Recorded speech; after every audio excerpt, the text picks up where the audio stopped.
پھر میں نے اظہر صدیق صاحب کو فون کیا. اظہر صدیق صاحب کو بھوک لگی ہوئی ہے, وہ ادھر آ ہی نہیں رہے, وہ بیٹھ گئے جا کے. تو میں نے آپ شروع کریں بھائی جناب, ہم آ رہے ہیں, آپ کو ذرا ٹائم تھوڑا زیادہ لگ گیا. اچھا میں نے اظہر بھائی کو فون کیا, میں نے کہا یہ اب موٹر وے پہ ٹریول کر رہے ہیں تو کیا از اٹ پاسبل کوئی قانون ہو کہ کالی گاڑی کا چلان کرنا ہے اور سفید کا نہیں کرنا؟ ممکن نہیں ہے. میں نے کہا یہ ممکن ہے کہ 125 والے کا کر دینا اور 135 والے کا نہیں کرنا. کہتے یہ بھی ممکن نہیں ہے کیونکہ 120 کی لمٹ ہے. تو میں نے پوچھا کہ یہ ممکن ہے کہ 3 بجے سے پہلے والا جو گاڑی تیز چلائے گا اس کا چلان نہیں کرنا اور جو 3 بجے کے بعد گاڑی چلائے گا اس کا چلان کرنا ہے؟ کہتے یہ بھی ممکن نہیں ہے. میں نے کہا ایک آفیسر کی شفٹ ختم ہو گئی ہے, اس کے ٹائم پہ چلان نہیں کرنا اور دوسرے آفیسر کی شفٹ پہ چلان کرنا ہے, یہ کوئی قانون؟ کہتے جی یہ ممکن ہی نہیں ہے. تو ہمارے ساتھ سب کے ساتھ یہ ہو رہا ہے.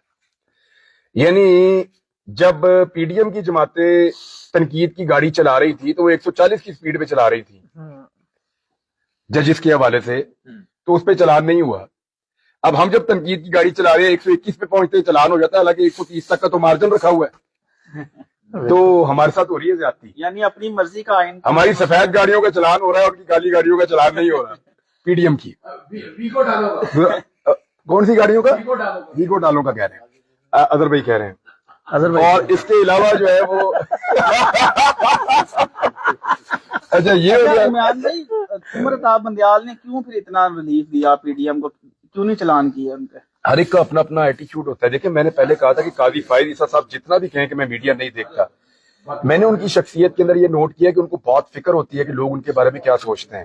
قاضی فائز عیسیٰ صاحب کو وہ یہ ثابت کرنے کی, یعنی ججز کو کہنا تو یہی چاہیے جو وہ کہتے ہیں, لیکن مجھے ایسا لگتا ہے کہ قاضی فائز عیسیٰ کو بہت فکر ہوتی ہے اس بات کی کہ لوگ ان کے بارے میں کیا سوچتے ہیں. تو جب آپ اس طریقے سے آپ کے اوپر یہ پریشر ہو یا آپ ایسا سوچیں تو پھر آپ کو یہ چیزیں ہرٹ تو کرتی ہیں. اب جو ان کے فیصلے ہیں ان پہ تنقید تو ہوگی. دوسرا میں نے بہت پہلے یہ عرض کیا تھا, قاضی فائز عیسیٰ صاحب کے چیف جسٹس بننے سے پہلے عرض کیا تھا کہ قاضی فائز عیسیٰ صاحب کو ڈیلیبریٹلی بڑی پلاننگ کے ساتھ پی ایم ایل این نے اور پی ڈی ایم نے ایک متنازع جج میں کنورٹ کر دیا تھا. انہوں نے ایک جج کی اتنی سائیڈ لی اور اس طریقے سے انہوں نے ان کی شخصیت کو ڈیفائن کیا, بار بار اس طریقے سے ان کی حمایت کی, انہوں نے بیجا قسم کی اور سیاست کے لیے ان کے نام کو استعمال کیا کہ یہ محسوس ہونا شروع ہو گیا اس وقت کہ قاضی فائز عیسیٰ صاحب متنازع ہو رہے ہیں.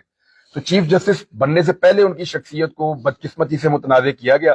پھر قاضی صاحب کے فیصلے جو آئے تو وہ بھی اسی طرح کے تھے. چیف تو چیف ہے, چاہے قاضی ہو چاہے بندیال ہو, سب کی عزت ایک جیسی نہیں ہے. سب چیز دیکھیں, یہ جو عزت ہے نا وہ اس سیٹ کی ہے, اس سیٹ پہ بیٹھنے والے آدمی کو اس بات کا خیال رکھنا چاہیے.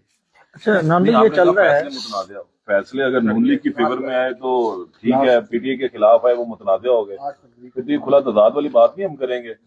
فیصلہ تو تھا ایک کے خلاف آنا ہے ایک کے حق میں آنا ہوتا ہے, وہ متنازع تو نہیں ہو سکتا. دیکھیں اب یہ تو جو لوگ سخت ناقد ہیں پاکستان تحریک انصاف کے, وہ یہ کہہ رہے ہیں کہ بلہ کھو کے ٹھیک نہیں کیتا.